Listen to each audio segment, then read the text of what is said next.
Hey, this video is going to be a continuation in my framing series, and this one's going to be about putting your pictures in an open back style frame. So I made a video about using sectional frames, and I really like sectional frames, but occasionally you might come across or see a really nice style of open back frame that you like, and putting the final image in the frame is just a little bit different. And one thing that you are going to need to do this correctly is this is a Logan dual driver Elite. Now this drives points, and I'll show you exactly how that works, but this one drives stiff points and flexible points. And so this is going to be the one tool that if you want to do this correctly, you will need. Now you don't have to use a Logan one. There are other brands that make it. Logan is probably one of the more economical ones, and this one has worked really, really great for me over the years, and I will link this in the description below. But so once you have your picture matted and mounted, and I do have a whole series of videos, and I will also link those in the comments below on how to cut mats, how to dry mount or mount your portraits, or not portraits, prints, and get them ready to be put in a frame. But for this one, we're going to assume that you're all ready to go, that you have your mat cut, you have your print mounted, and it is looking like this. I cleaned the glass on both sides, put the glass on top, and it is mounted this is an 8-ply mat on the top and a 4-ply mat underneath. So what I'm going to do first is I need a little bit more depth. So I'm going to take a piece of acid-free foam core. And this is the same thing I did for the ready-made, or not the ready-made, the sectional frames as well. So then I'm going to pop that on there. And next, just want to make sure there's no dust underneath the glass, because once you get it in, well, then you got to take it apart to get the dust out, or live with the dust. We all know how that is. So once you think you have everything well, you are just going to take the open back frame and set it over the top. And then I like to just push up on the back, and then you're going to flip it over. And now you may have to use more spacing in the back, but then this is where this comes in real handy. It's really the only tool that will work for this. I've seen picture frames with little nails and things in them, and that's always going to be a pain. So basically all you do is take a little bit of pressure, make sure down there, not too much to break the glass, and you go like that. And I usually space them out. Like on this, I'll probably do 4, and then I'll go across from it and do 4. Try and get them across from the same side. And try not to get any crap in there. And then I'll do 3 on the top and bottom.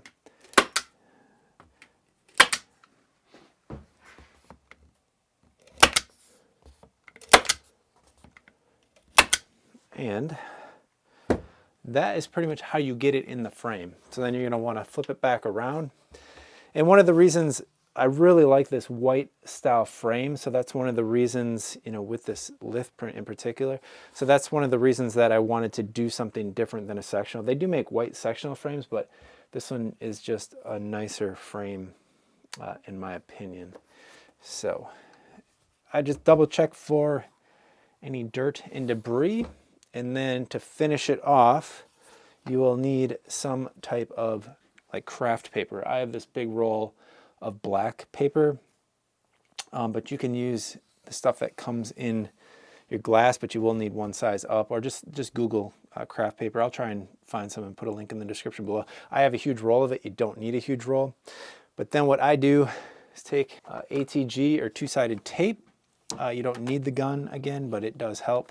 And I will just put a bead of this.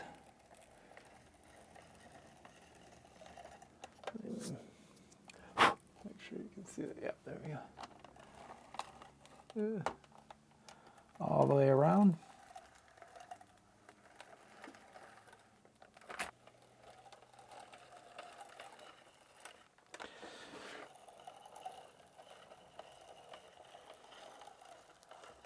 Next, we will take craft paper. I did rip it kind of goofy. Now you can try and align more than one edge. I usually try and just align one edge, and you want to roll it. Sometimes I don't align an edge at all, because the trick is to not have it kinked, right? So as soon as you put a kink in it, it's game over. No!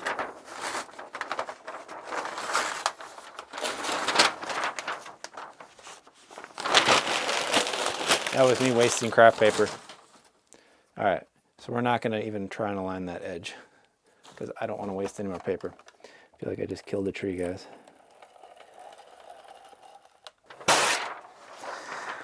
Now, there's something about trying to do this on camera. Like, I don't think I've ever wasted paper like that. But all right, so I'm just gonna lay this across. And again, I'm trying to not get any kinks. So if you want, you can align one edge. It's not a big deal. The biggest thing is you want it to look clean on the back without any kinks on the back. And then you're gonna go like that. Now you can use a straight edge for this next step. I have been looking for mine, I can't find it.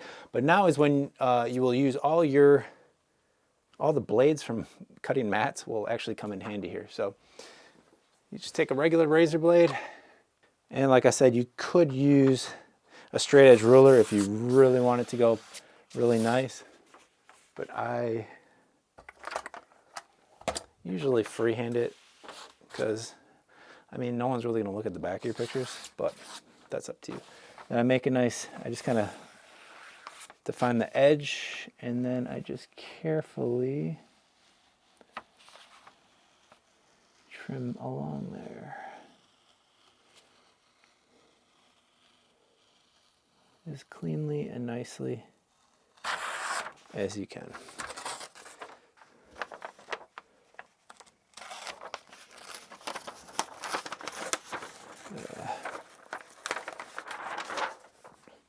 And then you can kind of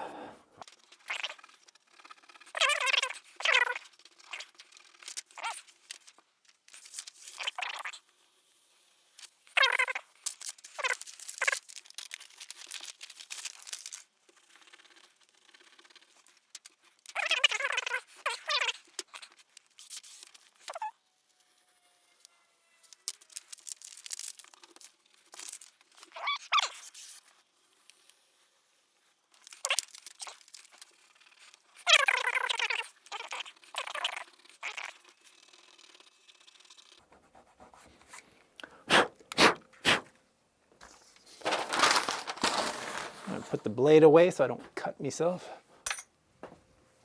All right, so now we have it in the frame and backed. But now, man, that's pretty. I really like that picture. I just love, I don't know. Yeah. Anyway, back to it. Now we have to measure, because we have to put a wire across this. Now this particular size, you could put a sawtooth on the top, but I'm gonna put a wire across the back. So it's the same as the sectionals. We're gonna measure a third down. This is overkill, but. So this frame is 21 inches, so we're gonna go 7 inches and just make a mark. And like I say, you go a third of the way down, 7 inches, and make a mark. And then for this, it's nice to have what's called a little awl and some little types of eye hooks and a screwdriver. So I think these are the smallest ones I have, and they might be overkill. So what you want to make sure is that you're putting the screw in the middle. So I just kind of take my finger and find the inside of the frame, and then put that right there. Take our awl and make a hole for the screw.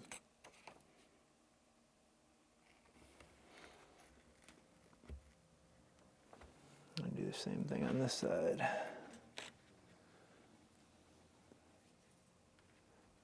And again, try not to poke anything through the back. That'll ruin your day. Well, it won't ruin your day, but it will make more work for you if you so choose to decide to fix it. All right. I'll take a screw.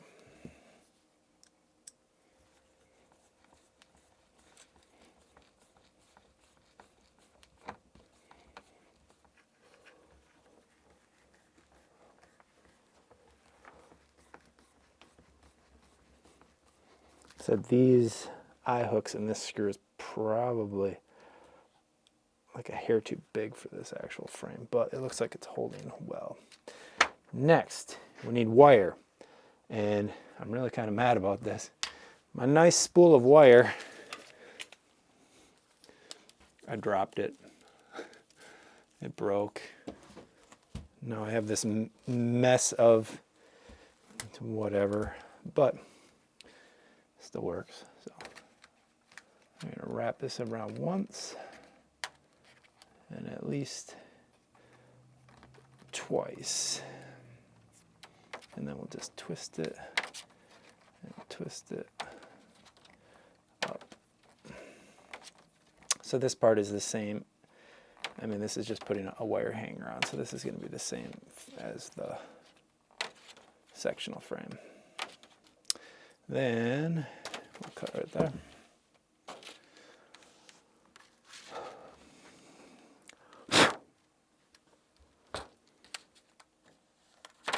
And we'll pull this nice and taut.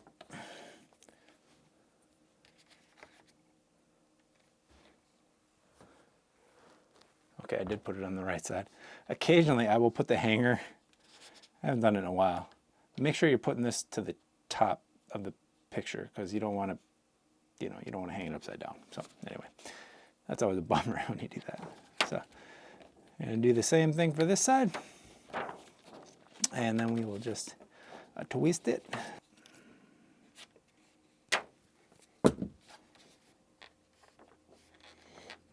So now our hanger's on, and we just have to put some bump-ons to keep the picture straight. Bump on right there. And that, my friends, is how you put a picture in an open back style frame. So I'm very keen on this particular frame. One other thing, you could, so if you have like documents or a certificate of authenticity, you could take some more craft paper with ATG, make a little pocket, and stick that stuff in the back if you so choose to. This one I plan to bring down to Rochambeau and just give it to them, see if they would like to hang it in their place. They had a lot of other artwork there. If they don't want to, I will gladly hang it over at my studio or even possibly in my house or office. So that's what this one's destined for. I hope that was helpful. Like I said, I wanted to do a follow-up because a lot of the times I do use sectional frames, but it's always really cool to be able to use an open back frame. Sometimes when I'm out and about, I'll see a frame that I really like and I'll just snap a picture of it and then go to one of my molding companies and see if I can match it up. And that's kind of how this came about, this particular frame. So we'll see you next time.